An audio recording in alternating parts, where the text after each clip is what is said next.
Hi there, Submissive Senpai here, and welcome back to the park. Now last time we heard the wonderful fairy tale of Hansel and Gretel after losing our son in a theme park. And now we're about to go on this whirly machine here. Looks like an octopus. The Octoron, does it say? This old thing used to make the blood run to my head. Let's examine the Make report. me dizzy. The guy just Officer on snapped. duty. Those poor kids. Waiting for our turn on the ride.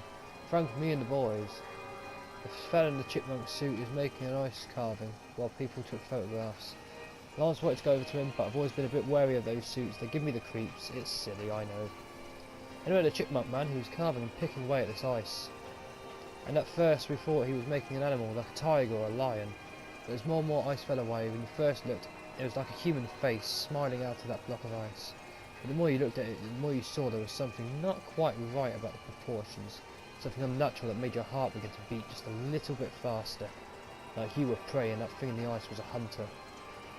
But then these teenagers walked up and one of them made a face at the carving and said something rude to the guy in the chipmunk suit. And then, well, he went berserk. For a few moments it was chaos. Everyone was running away from the guy. The one teenager on the ground, he was stabbing with the ice pick, and blood was spraying and people were screaming.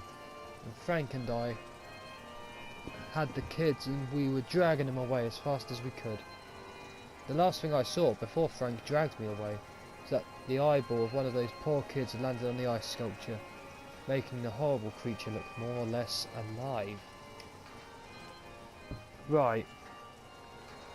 I don't know if anyone watching this has worked in customer service, but you have those kinds of fantasies every day. But you don't act on them because it's your job to be nice to people. Because that's what they pay us the big bucks for. Anyway, I'm guessing we're going on a ride. I can't get on while it's moving. Sure you can. Just leap on. Right, slow down. Slow down. Slow down. Slow. It's nice that I was still going to obey the safety rules. Come to mommy, Callum. Even though I didn't have to. Alright, let's go on this shit. Who started it?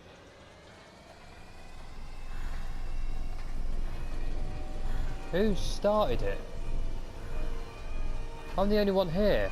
How's it started moving again? Whee! Who cares? Whee! Woohoo!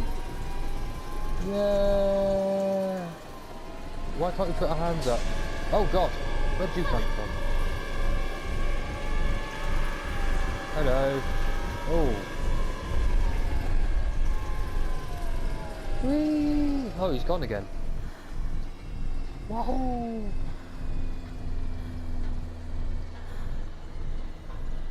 Can I get off now?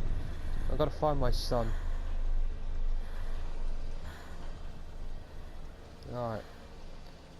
There's a lot of like vibrating face going on here. Am I just getting... Who is that? Man in the top hat. Is he in there now? No, he's fucking gone. How the hell was he letting me on the ride? Oh, Polaroid. Let's have a look at this. I remember this.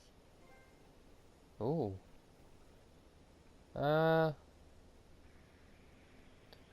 Why are neither of us smiling? Why do I look really pissed off with him and he looks scared?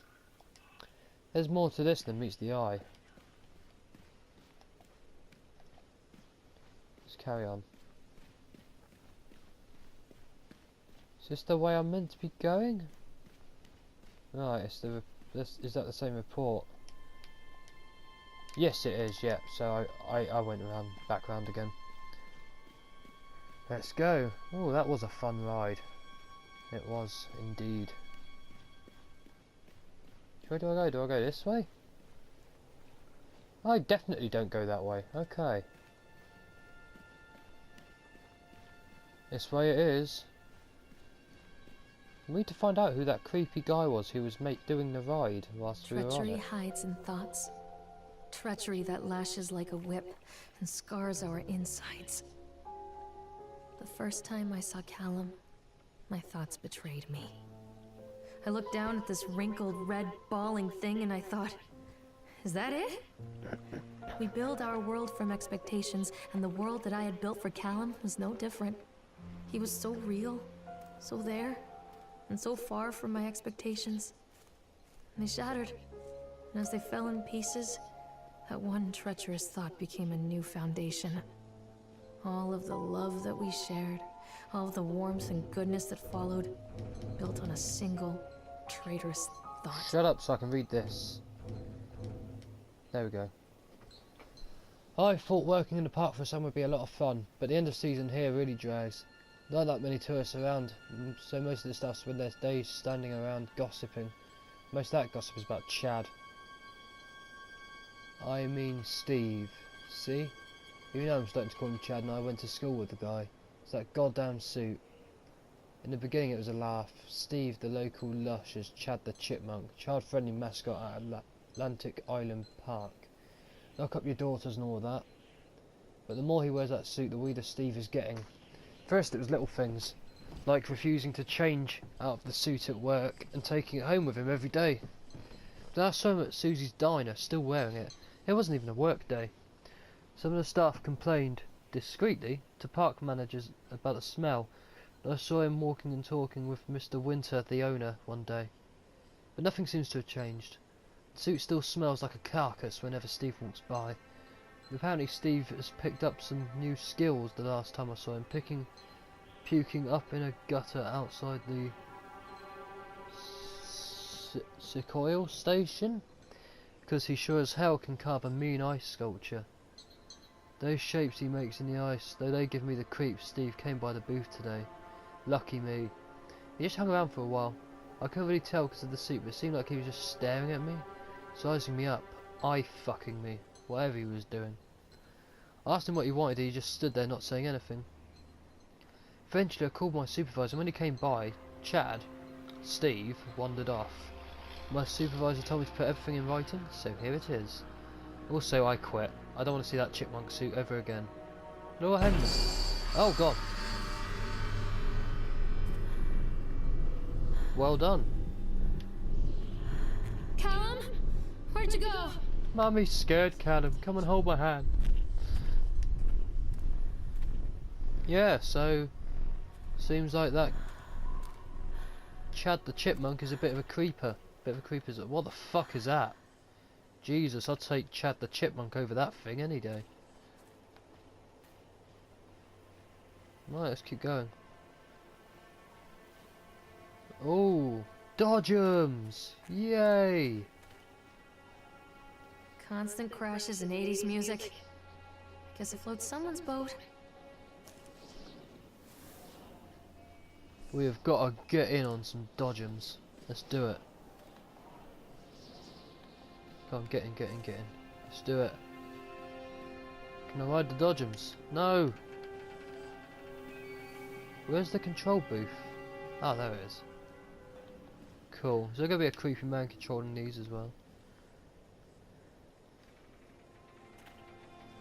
Oh no! There is no controls. What the hell? Can I go on Dodgems? Are any of them working? God damn it. Dodgems are like one of my favourite, like, amusement park rides. Fucking love them. That one's got lights on. Yes. Please. Please. I want to ride you. That came out wrong, so there's an accident report on here. Okay, employee name Francis de France, I think. Time and date of accident 25th of October 1976. Jeez, this goes back a bit. He was a labourer working on the crane. His supervisor was Richard Stapleton, and Lawrence Creed and Michael Edgeworth witnessed the incident.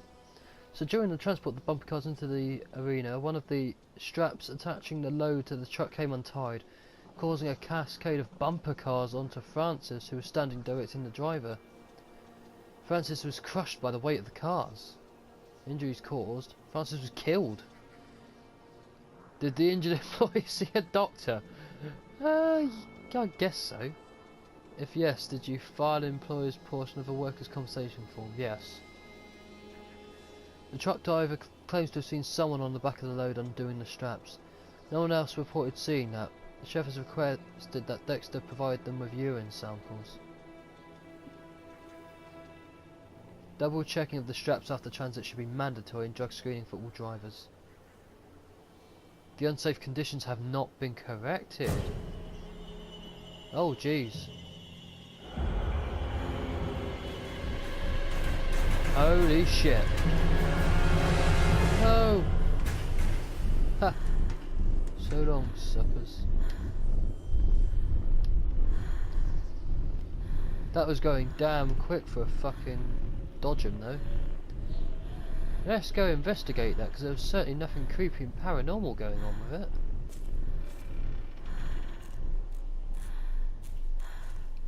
Are you okay, Mr. Dodgem? Go home, Dodgem. You are drunk. Right, let's go. Up here. Are you trying to lead me somewhere, game? It's a matter of public record that I am a failure as a mother. Oh. Once, when Callum was very small, I left him asleep in the car while I ran an errand. Don't even remember what it was. When I came back, the sheriff was standing next to the car, watching my boy through the window. I didn't like what I saw in his eyes. Judgment. He wrote me the ticket without saying a word. Just the scratch of his pen on the notepad. When he gave it to me, our eyes met. I know what you're going through. My daughter, Helen, she just gets some help. Help was a bolt of lightning. Help was 1,000 volts surging through my veins. Help is agony. I'd rather die. I wanted to scream. I'd rather you pulled your gun and shot me. But instead my mouth said, yes, Sheriff. Jesus. The fuck's wrong with her? Just accept the damn help. Jesus Christ, if you can't look after your son by yourself, just accept the help. Fuck's sake, goddamn. What's this? Continually delayed by the incompetence of the builders. The problem is that they are locals, and so they believe a lot of the rumours about what Old Man Henderson used to do here.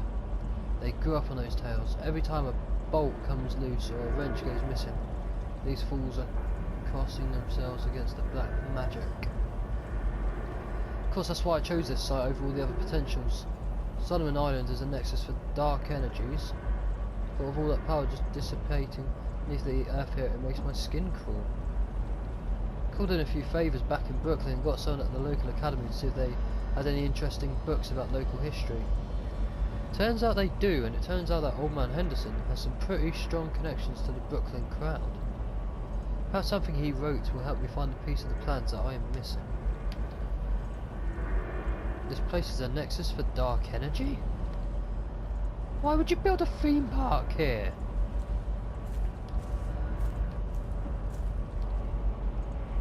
This place isn't fun at all. Anyway, we're going on a Ferris wheel.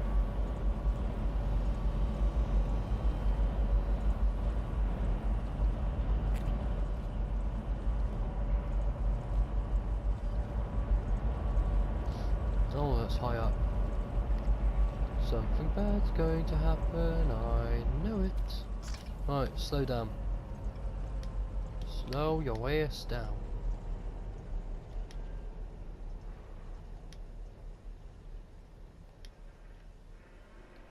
There we go, speed decreased. Are we riding? Yep. Okay, wow. Bit rusty. It's a bit rusty. Well, I'll be able to see my son from here at least. I almost forgot we were looking for him. I was just having so much fun. Oh, look at that fog. People come into your life for a reason. Dad used to say that before Mom ran off. He just ordered a coffee and sat there, watching me. When my shift was over, he offered to walk me home. Wow. I don't know how to describe that walk. We talked and laughed and eventually kissed. It felt like love. It felt like a fairy tale. I can't tell you if Callum was made that night or one of the ones that followed. But I think it has to be that night. That one perfect night. Dawn and I moved in together, but then, well, he died. Oh no. According to the supervisor, his safety harness failed when he was working on the top of the Ferris wheel. Dawn was there one moment, and then gone. Shit. Sometimes people leave your life for no reason. I was 3 months pregnant with Callum. Fairy tale fucking over. He died on this ride. Wow.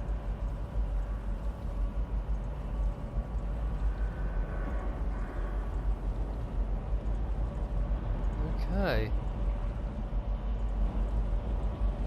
So, her mum died, her dad was an alcoholic, and she rushed it. Oh, jeez. Who are you? And how do you know how to operate all the rides? Oh, anyway, yeah, so her dad was an alcoholic, her mother died, she rushed into a relationship with a bloke, and then he died, after knocking her up. Her life sucks. No wonder she's a bit loopy. Right, what's going on here? Okay. Where are you, Callum? Is there a crouch button? Take the roller coaster ticket. Give me it then. Oh wow. Okay, that works too. I could have just crouched under that, but that works as well. Was that a thing from the Ferris wheel? Damn. Alright, keep going, keep running. Run. Callum! A lot of people idolize their children. You hear them talking about their kids and just the way they talk, their fucking voices make me want to vomit. My angel likes to read, and little Johnny is so good on the piano. Fuck those people! You give up 9 months of your life carrying them, you traumatize yourself giving birth to them, and then you spend the rest of your life as their slave. Wiping asses, mopping up piss, feeding them, little life-sucking monsters who take and take and take until... we all go insane. Any parent who pretends otherwise is just dishonest. That's called choice supportive bias. I am honest. Callum really grinds my gears, and he owes me everything. Everything. It served the little fuck right if I just abandoned him. Whoa! Calm down, lady. Jesus. The fuck's wrong with you? Right. On that bombshell, I'm gonna leave this one here. So, we've learnt so far that she's had a fucked up past. She's fucked up herself, and she's half tempted to abandon her son in this creepy ass haunted amusement park filled with evil demon energy. Good parenting. Anyway, I've been Sumisu Senpai. This has been The Park, and you guys have been great. I'll see you next time. Bye bye.